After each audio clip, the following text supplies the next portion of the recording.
colleagues, students, alumni, and everyone who is joining us via webcast as well from abroad. Thank you for joining us this afternoon to pay tribute to Professor Muhammad Arkoun. Professor Arkoun was a friend, a colleague, and a mentor to many of us here today, as well as many others outside of our institutions. And we wanted to create an opportunity for those that knew him and had the opportunity to work with him to share some comments and some of their sentiments on this occasion. We'll start with some comments from Professor Karim, one of our co-directors at the Institute of Ismaili Studies, after which we will hear from Dr. Aziz Ismail, a member of our Board of Governors here at the Institute, Dr. Farooq Topan, Director of the Institute for the Study of Muslim Civilizations under the Aga Khan University, as well as other members of staff and representatives from the IIS alumni body. Let me start first of all by calling on Professor Karim to say a few words.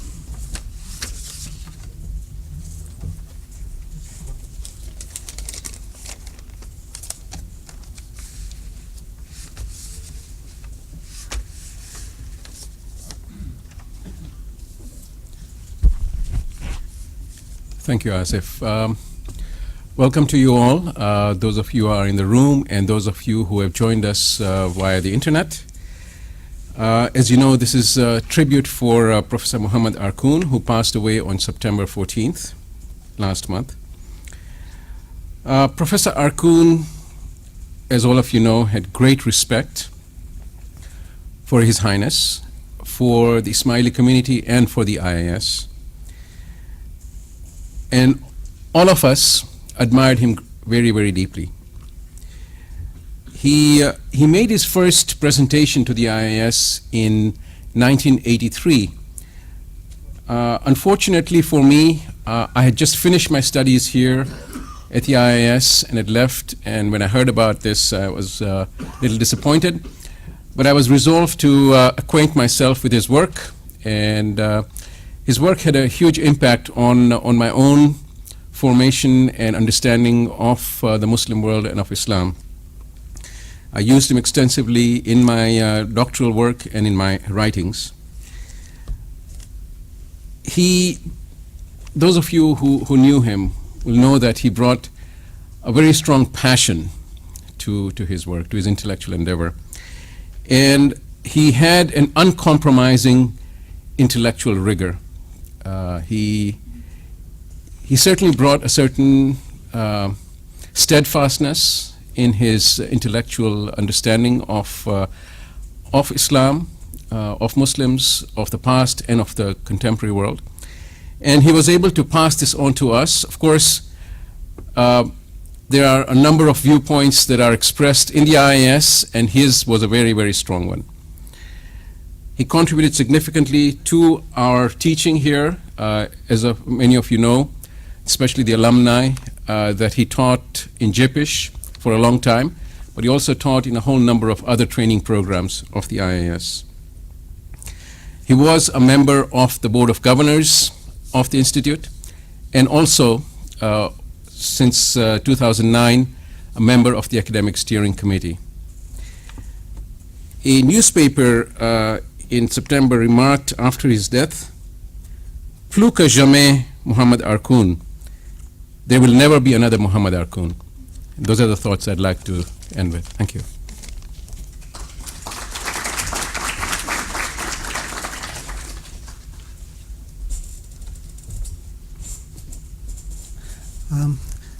Of course, when I stand before you, I cannot but recall the last time I spoke about Professor Arkoun, which was earlier this year when we had the ISMC had organized a conference to present him with a Festschrift. And it was on that occasion that I spoke about him. And I remember, I feel his presence, I can see it in my mind. And it's a very sad occasion today, infinitely sad, to remember him in this particular way. I would like to say that I knew him in various capacities I knew him first of all as a man of great intellect with whom I could exchange ideas as I could with no one else. I remember him too as a person who was closely involved with us in official capacities, because he came to the institute when I was its dean, and then later on as a governor on the same board.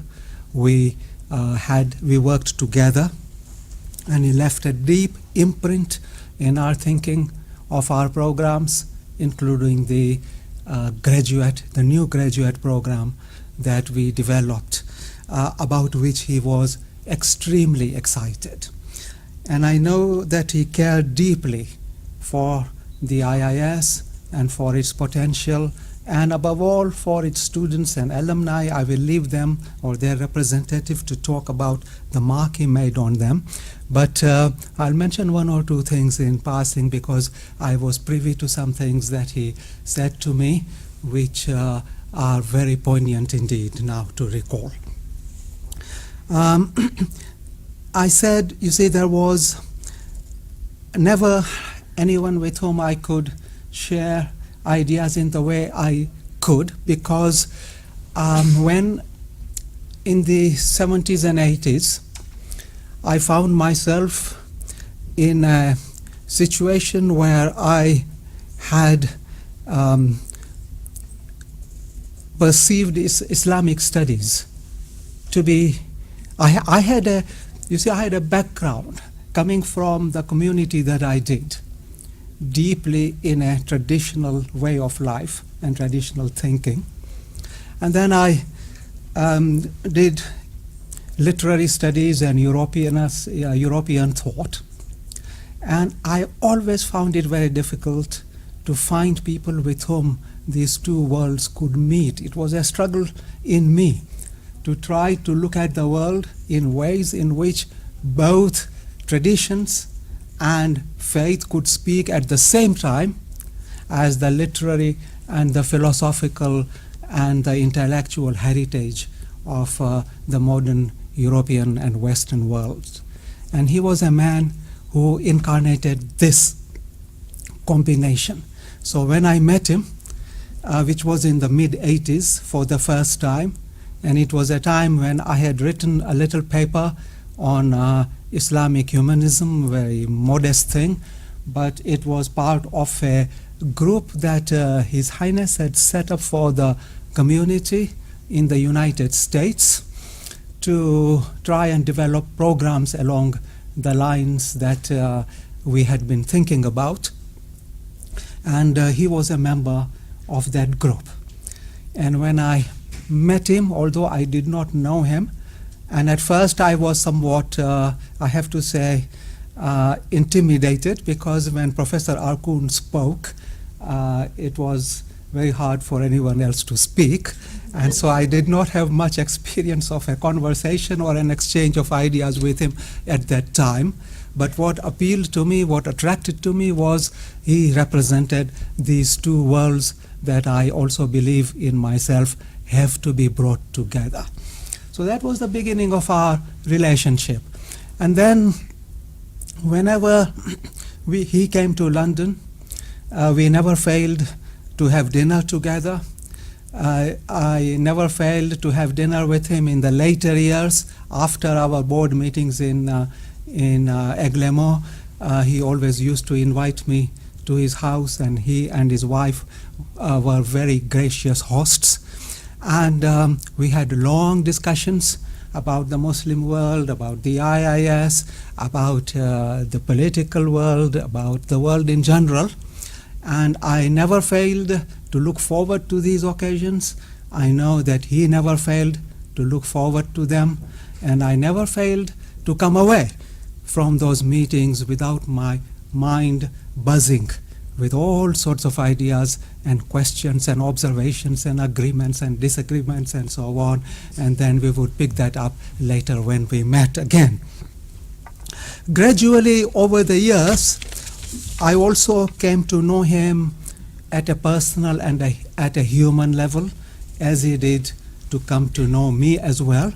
And this was something very valuable to me indeed, because you see, beneath every mind, there is the spirit, and beneath every intellectual, there is a person. And to know the existential roots of where he came from, for him to know where I came from, that was a very unusual relationship. And so, very personally, this is something about, of which I feel a very, very, very deep loss myself. Apart from this, separately, you see, he was a man who loved the world. He was by no means an ascetic. He loved good food, he loved good conversation, and if I can give you a little anecdote there were quirks of character about him, because you see, there are few people about whom one could say that he was a personality, that he was a character. And about Professor Arkoon, one can truly say that he was a character, which had its amusing sides as well. And if I give you a little anecdote, because we must also look at the lighter side of the person. And many years ago, when the IIS was in another building altogether in Great Portland Street, in fact in the first of the two buildings that we were in Great Portland Street, he had come there, and we had been talking about revamping our graduate program and build something new. And then, as usual, we agreed to meet for dinner.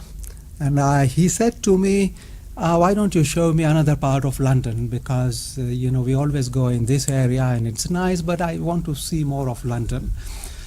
And at that time, I happened to be living temporarily in Hampstead. So I said, well, there's a very nice part of London, Hampstead, and I'm sure you will enjoy it. So let's go there, and I'll try and find some restaurant, and I'll book it, and we could go over there. He said, fine. And I said, I'll come to your hotel at such and such a time, and I'll pick you up from there. So that was our arrangement. When I went to the hotel, he wasn't there. He wasn't in his room. And the concierge sent people to look for him all over the hotel, and they went around, and they couldn't find him. And I waited and waited and waited, getting increasingly irritated myself, and till there was no sign of him whatsoever. And then I described him to the people in the reception, and because it was not easy to miss his appearance. So they remembered, they said, oh yes, he came out of the door, and he took a taxi and he went somewhere. So that also, of course, that compounded my irritation. It sealed it, and I said, well, let me go home then. So I went over to Hampstead, and I went to a shop to buy a few things, and then as I was going down, heading home, on the Hampstead High Street, I saw him strolling. You see? And I went up to him, and I said, I've been looking for you. I was in the hotel, I was waiting there. And he said to me, I don't like this hotel that they put me in, so I had to get out of it. And who is it at the IIS who makes decisions about hotels? You see, and he was quite in a mood over this. It took me a little time to deflect him from that train of thought.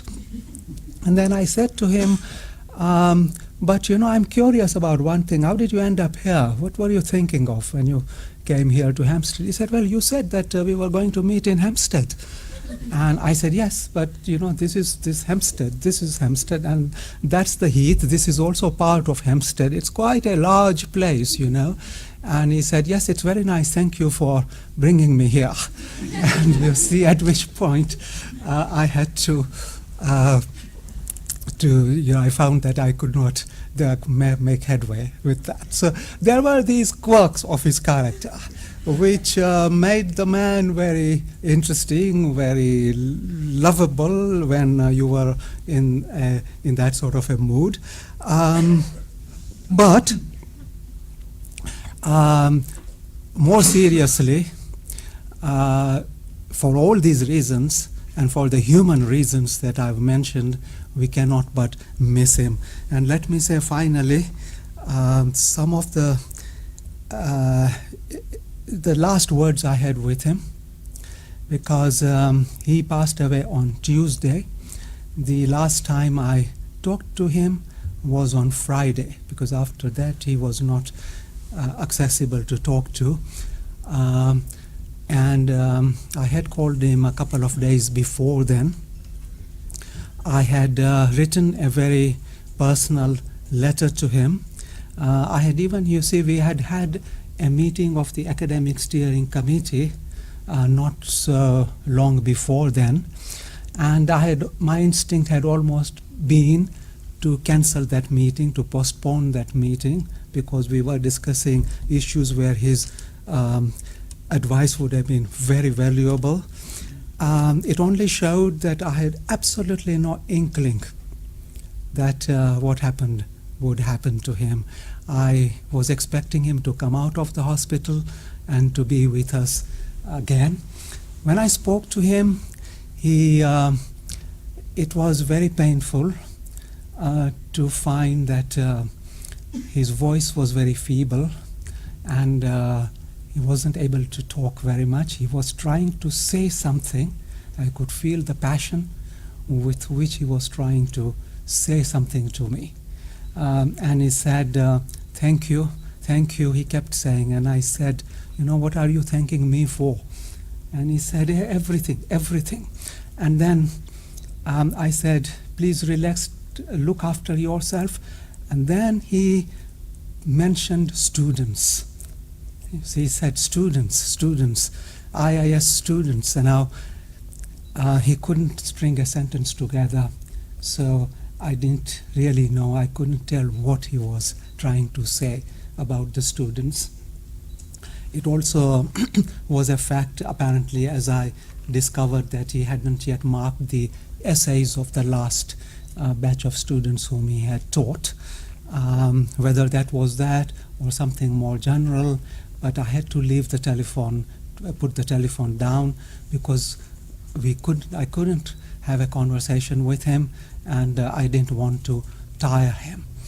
And that was very sad, because you see, for an intellectual, the voice is something very special. And to find the voice of an intellectual weakening, because the voice is the window to the intellect, and to find the voice of an intellectual fading is a very ironically painful thing. So, but I think I say this because the students were closest to him in his mind and in his heart, and that is the last reference that he made in my conversation to him. More broadly, I cannot but think, because this last conversation has been haunting me, and so is his loss as well. And death, of course, you see, when there is death, a person's thought, his person's work, the person's life is all completed. And whatever is incomplete in it, it is for others to carry forward. There is something about that which is very hard to express. It's only great poets and great prophets and great writers who are able to talk about death. And those of us, you see here at the IIS, who talk about the normative side of work, matters like life and death belong there, about which it is very hard to say anything scholastically or intellectually. But he has left his work behind. Those questions which we never had a chance to ask him, now it is for others to ask and to try to resolve. He never was a literary writer. His books are very difficult to read, and I say this only because I always said this to him, and he always used to say yes, he accepted that, and he said, I am not a literary writer, because I'm a theorist, and I used to try and persuade him to write in a more literary way, and he used to say to me, that is something that you can do, but for me, I have to build this theoretical world, which is very important, and that also has a great value. So that's the heritage that we have, and I think we have to be thankful that we had him for so long, that he shared not only his mind but also his person with some of us, and it's a memory that we will cherish. And what was said here, there will not be another Muhammad Arkun. I can think of few people that I know about whom one can say that truly, that we shall never see the like of him again. Thank you.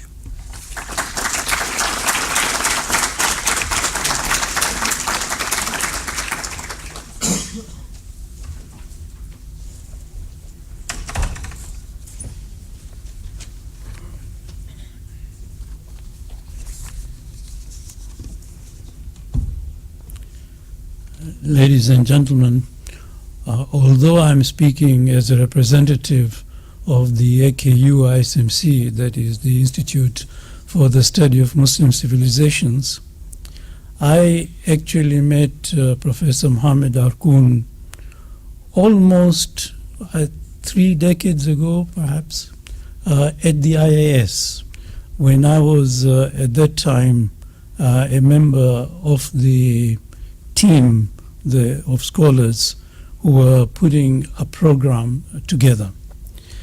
The institute, that is the IIS, was then in its early years. It was a time when it was looking for capacity building, looking for building relationships with individuals and institutions who would come in and support it and in a way help it to grow.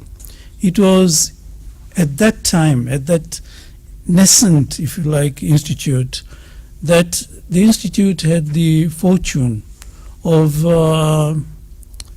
getting the support of a few scholars at that time, and among them was Professor Muhammad Arkun. The others, if we also remember them today, were the late Professor Anne-Marie Schimmel and the late Professor Mohsin Mahdi. And also we have Professor Wilfred Madilung and later on Professor Herman Lendolt. Now when Muhammad Arkun came to the Institute, he was willing to share his knowledge because he believed in the ideal of the Institute. More than once he talked of the Institute as a space for dialogue. And he appreciated this, that His Highness would establish an institute in London that was devoted to this function of creating a space for dialogue, as he said. And then his relationship, as we have heard, with the Institute grew year by year, and he became then later on a governor of the Institute as such. And as someone else remarked, and Aziz has now also strengthened that Professor Arkun was sui generis, unique.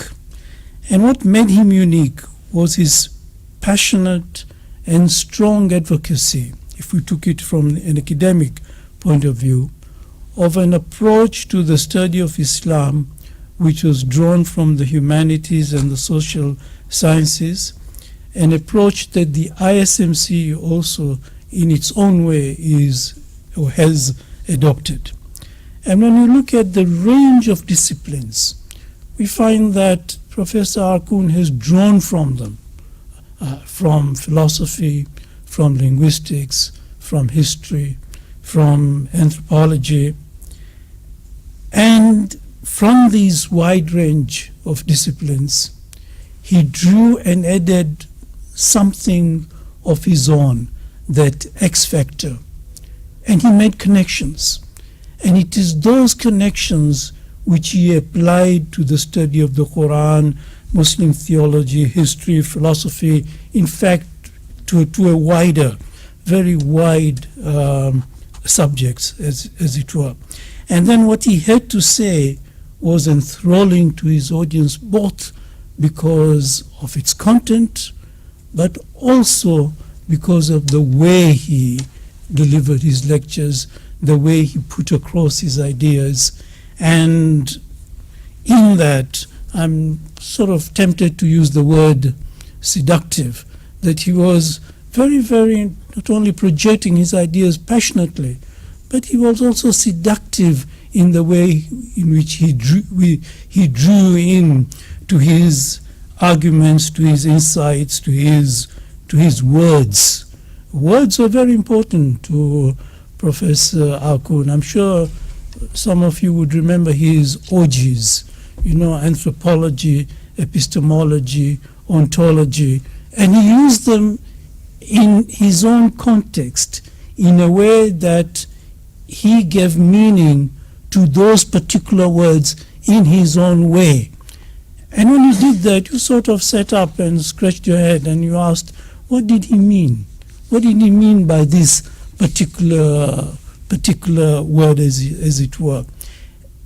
And of course, he was very much also focused on meaning. He spoke on the meaning of meaning as such.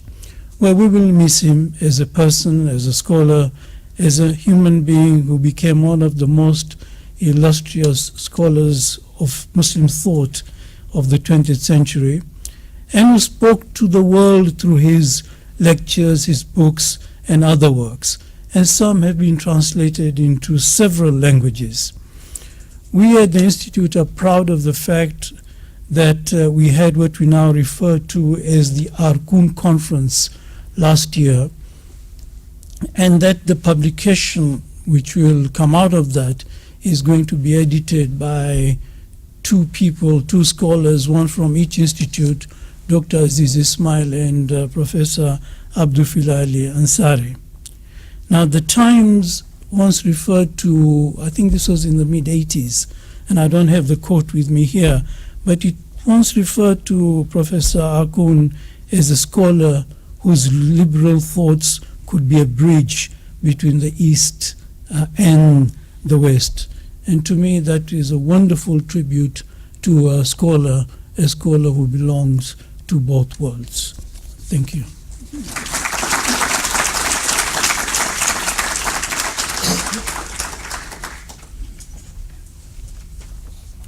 Good afternoon. I have been asked to share with you some thoughts about Professor Arkoun, perhaps in a double capacity, both as a student of his and as someone who is working in the institute now. When I came to the institute in '94, and we were told that Muhammad Arkoun was going to teach us, there was a big expectation around the room, and other people other than students came into the room filled up. We didn't know what was happening because I didn't know who Arkoun was. Who is this man? And I remember there was extra seats put, put around the table, people standing. There was a long introduction. Farouk Mita actually introduced him as one of the, big figures of Islamic thought. So we were quite intimidated. And he started by saying that he was not our teacher, that he was a student, that he didn't come here to teach us, that he came here to learn with us. And that was a mind opener, to find someone who has been introduced as a big figure to come down as fundamentally humble and very close to each one of us. That was very touching. And from that day on, we were all in my class and subsequent classes his students. I remember the following year, 1995, we went to Cairo and I met some other students from America who were also doing Arabic, and they had come across Rethinking Islam that book in English, which had come out, translation. And we were talking about Arkoun, and they were talking about Arkoun as an author of a book. But when I mentioned to one of the fellow students that yes, when Arkoun speaks, everybody is amazed. He said, "Wow, Arkoun is your teacher?"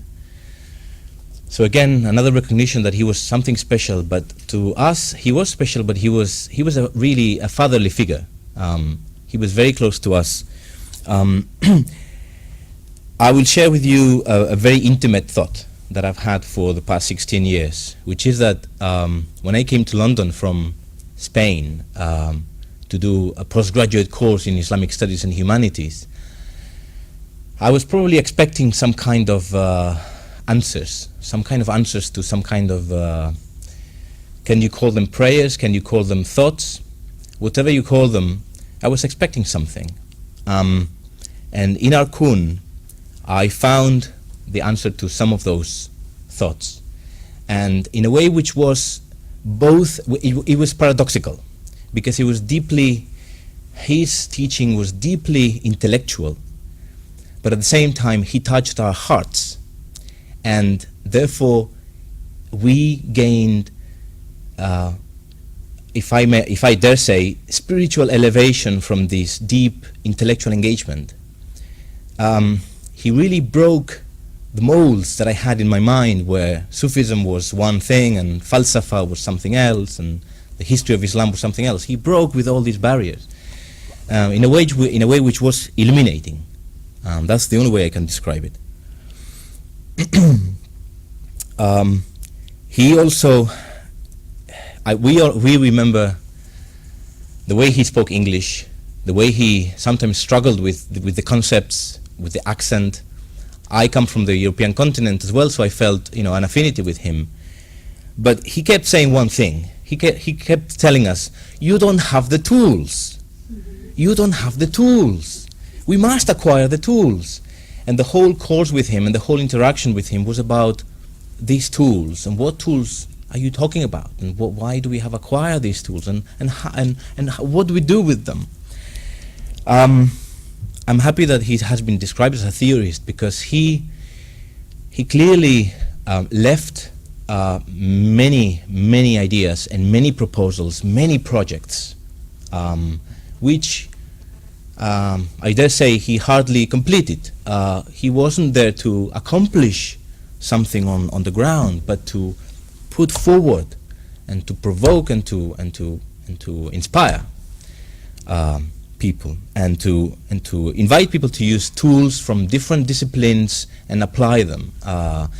In French, he used Islamologie appliquée, the applied Islamology, the applied study of Islam using other sources. So he really opened up our mind about what is it that Islamic studies is.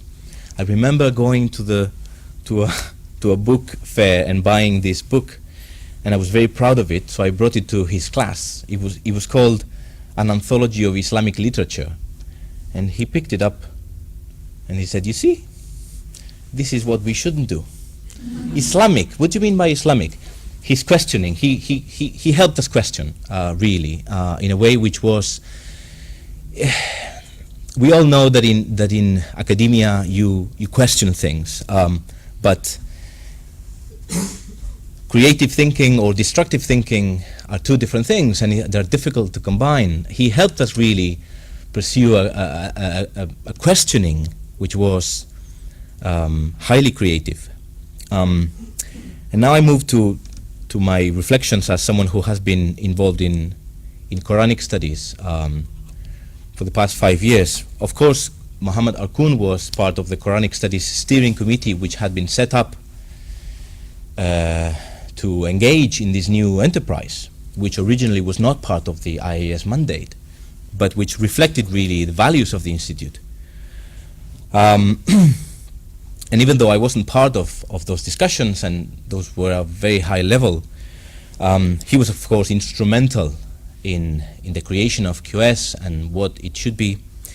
But let me tell you that we were and we are working on a book which was about his thought on the approaches of Muhammad Arkoun on the Quran, which as we speak is being developed and being finalized by a scholar in Germany, Ursula Gunther, who I just spoke on the phone with her, and she's going to the memorial that is going to be held in Paris on Wednesday, and she's deeply affected.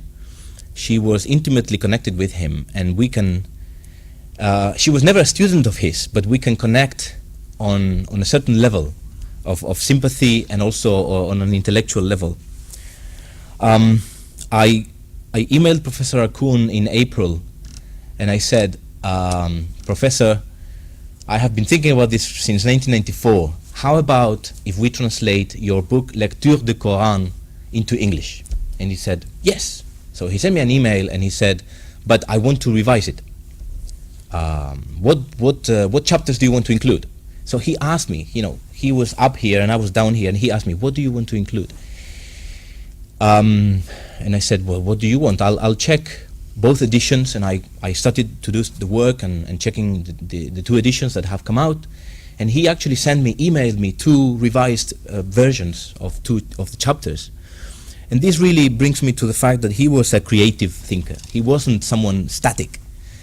And he used to talk about le chercheur penseur, the thinking scholar, or the scholar who is also a thinker, not the scholar who is an archivist or someone who is just repeating, but who is also someone who is contributing to the history of thought. And I can only share with you how difficult it is to have had a teacher like Arkoun, because his standards were very high, and I try, and many of his students have tried, but his stature is big. And what I want to conclude with is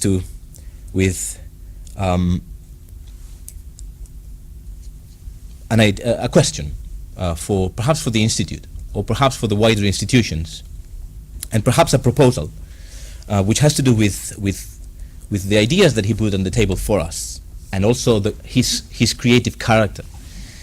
And the idea that I would like to propose is to create an archive of his papers.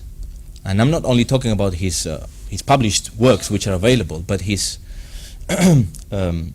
one of those archives which is created when an intellectual that has left a mark passes. I can think of cases like Isaiah Berlin in Oxford, or Wittgenstein in Cambridge, etc. I think it would be an inspiring thing to do, to collect his materials, collect his papers, not as an archival exercise, but to really allow the scholarly community and the thinking community to engage with his thought processes, because everybody who has read Arkoun and has also interacted with Arkoun in person has realized how much there is in the interaction, in the exchange, in the directness, which is not there in the books. Is there anything there that we can see in his papers? When you publish a book, it's not only the book that you publish, you must have had a draft, 2 drafts, 3 drafts, perhaps computer files, etc. How Arkoun's ideas were developed, how he came up with those, or why, what was the motivation. He always mentioned his background, and he used to complain, I remember in our class, about how little valued the life of the scholar is, especially in Islamic studies, as he mentioned. It's almost like you shouldn't talk about yourself. But I think he made a point of talking about himself. And I have met across people who are very dismissive about his ideas and of his person, and who never interacted with him, and who say, well, Arkoun would say so and so. But for me, it's very difficult to say Arkoun would say something, because whenever I came to see him and I said, well, I've been thinking about this and I think this is what you would say, he would say, no, it's not as simple as that. It was never as simple as you would think. So he would always be on the creative side and never being static. Even if he said something in a book and you would cite him, it would be very difficult to catch up with him. So here's the idea that I'm throwing at the institutions, perhaps, of creating a Muhammad Arkoun archive, which should be universally available.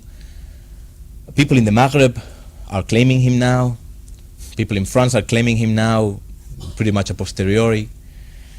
And it's knowing Muhammad Arkoun, it's difficult that he would consider himself property of a certain institution, whether it's the Institute or the Sorbonne or the Maghreb. I think he's larger than any of that, and so any project that is to be done about Muhammad Arkoun's legacy or preserving it must be deeply universal, available, and resonant to the, I would say, the three spheres: the French-speaking world, the Arabic and Muslim worlds, and also the Anglo-Saxon world, which still needs to know Arkoun. I keep meeting people in conferences that say Arkoun, and they don't know. They really don't know Arkoun. So perhaps a project with translations, with anything that has to do with the preservation. I will just finish with the last thought, which has to do with his personality.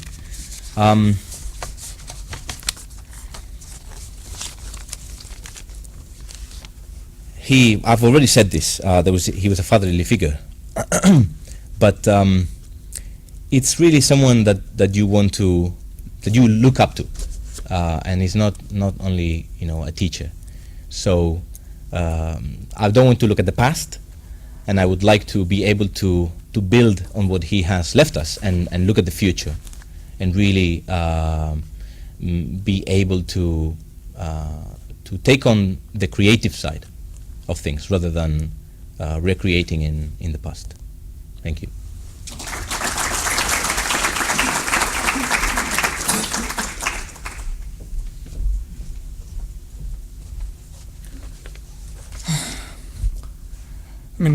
I prepared a small note, and when I thought that I wanted to start with the loss of Professor Arkoun is upsetting to all of his readers, admirers, and students. But I feel that now it's a kind of cliched word, because we are all here feeling the pain of his departure from this world. For us, he was a kind of beacon of thought, a beacon of Islamic thought, and he always wanted us to question things.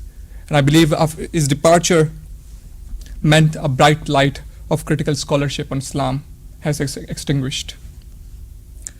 To IS graduates, Professor Arkoun was a source of inspiration. Every year, students undertook his course on Quranic studies and Islamic thought. Through his mentoring, we were forced to engage in Islamic studies from new perspective, what he always called applied Islamicus or applied Islamology. His class was always, sometimes with new students, always difficult, because the words he come up with, and it's come up with French accent and all these. But it was very interesting, because he all of his statements, whatever he says, open up kind of windows to think. His ideas and unorthodox teaching methods echo the famous couplets of Muhammad Iqbal. His poem titled The New Temple: Sach keh dun, e Brahman, gar tu bura na maan.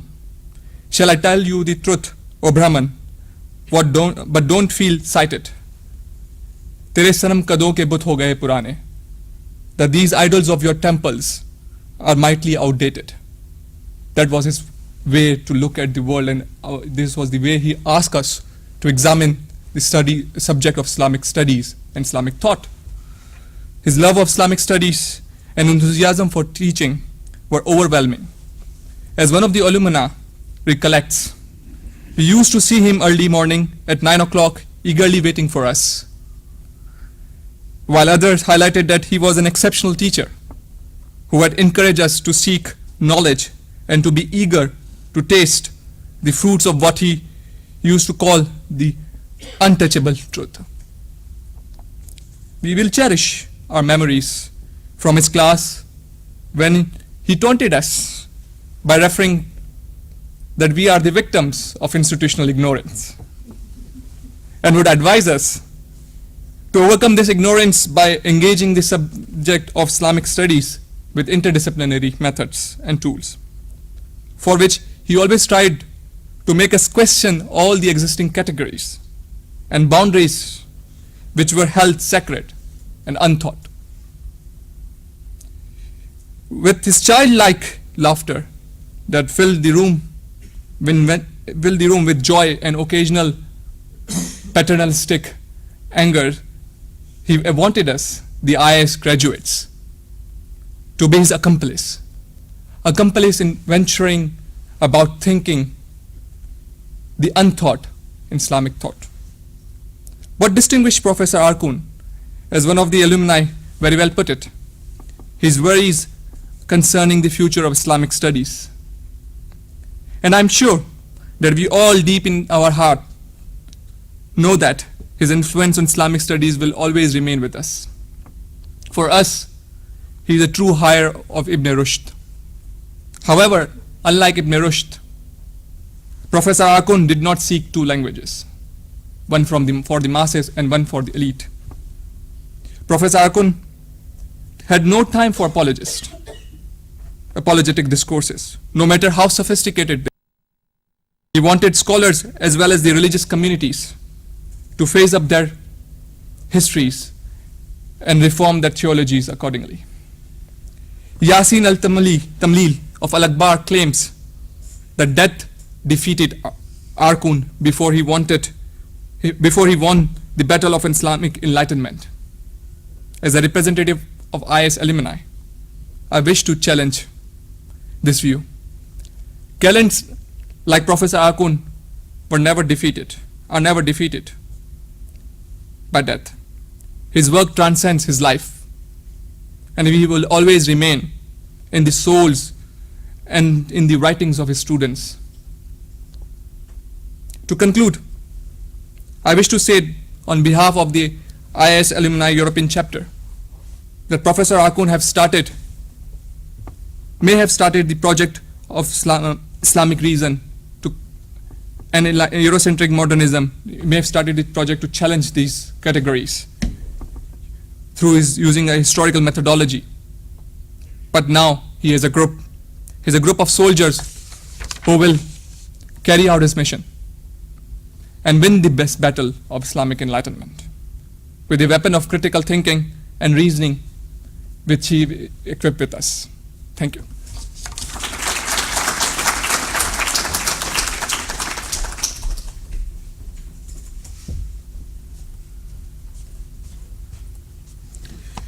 I'm quoting some of the statements made by Asian chapter group alumni. Professor Arkoon was a man of great wisdom, achievement, and vision. As a teacher, he left you wanting more. As a leader, he left you afloat but inclined to swim. As a thinker, he led you to the forest but equipped you with the tools to get you through. The demise of Professor Arkoon is an irreplaceable loss to his family, relatives, friends, to learning institutions like IIS, to all Muslim communities around the world, and to us as his students. The contributions of Professor Arkoon to Islamic studies and the humanities is remarkable, and his efforts to question the unipolar and totalistic view of Islam is important for the future scholarship in this sphere. His memory will remain in our hearts and minds forever. We will continue his legacy of pursuit of knowledge and learning. Professor Arkoon's profound intellect was inspiring and challenging at the same time. He opened our minds and helped us to think and inquire. He found Maulana Hazar Imam to be an ideal leader and always exhorted the Ismailis through his students to do more and be more. Although Professor Arkoon did not teach me, it was great to know that there was such a powerful figure in the Muslim world, of whose intellect we can all be proud, and who shared his knowledge so keenly with students around the world. I will always remember Professor Arkoun for his thoughts on the understanding of the Quran. Today, working at the Jamaati level, I have seen the value of his approach and his language of articulation as a tool which he had provided to us while I was a student at the IIS. Professor Arkoun will always remain in our minds and hearts. May his soul attain eternal peace. Islamic scholarship and the Muslim world lost a major intellectual with the passing away of Professor Arkoun. He did not only contribute new approaches and thinking in Islamic studies, he also transformed many of us who were his students. He will always be remembered by us, and we wish to express our deep and heartfelt sorrow at the demise of our dear teacher. May his soul rest in eternal peace. Muhammad Arkoun's intellectual legacy continues in courses I teach at the University of London's Institute of Education, as it does in countless other higher education institutions. The intellectual debt we owe him is immense and can only be paid with our efforts to continue the traditions of scholarship he has played such a vital part in developing. May his soul rest in eternal peace. Thank you.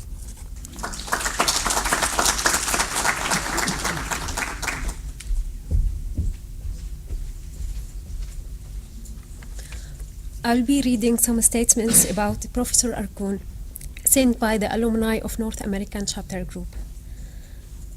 Blessed with a sharp mind, Professor Arkoun had a great passion for intellectual honesty. The effect of his stances was inevitably like the calm at the center of a storm. His choice of words created the space for flexing collective consciousness beyond malaise, with hydraulic effect upon both people's self-image as well as their deeds. Such mentorship indeed rose so high above time political sensitivity that it inherently beckoned one and all to be more humane. The Islamic Ummah, no less the IIS, has indeed lost an elder statesman of peace. Professor Arkoun opened my eyes so that I could look at the world not only analytically, but also compassionately. I remember his caution not to jump to conclusions. He would throw his arms out and say, "See, you awesome," and laugh. He will be deeply missed, but his words will be engraved in my heart. The world bids farewell to a wise and noble soul, whose purpose was to challenge humanity to think the unthinkable, to develop imaginaire and reach the lofty goal. O humanity, meet the challenge as a tribute incredible. O Allah, usher into peace Arkoun's humble soul. At McGill, we invited Professor Arkoun as a keynote speaker for the Millennium Conference in 1999. As a conference coordinator, I remember him as a scholar full of enthusiasm and eager to share his knowledge with others. I will never forget his kind disposition and humility which he showed to the organizer and students during that event. He will be remembered as one of the Muslim world's foremost thinkers. Nonetheless, many will miss him as a humble, honest, and caring human being. I feel very fortunate to have been taught by Professor Arkoun. As a teacher, he was equal parts terrifying and exhilarating to learn from. He always wore a particularly intense look of expectation when he would ask you a question in class, as if to say, "Of course, any student of mine would know the answer." He was unstintingly generous with his thoughts and inspired us even as he challenged us. Thank you.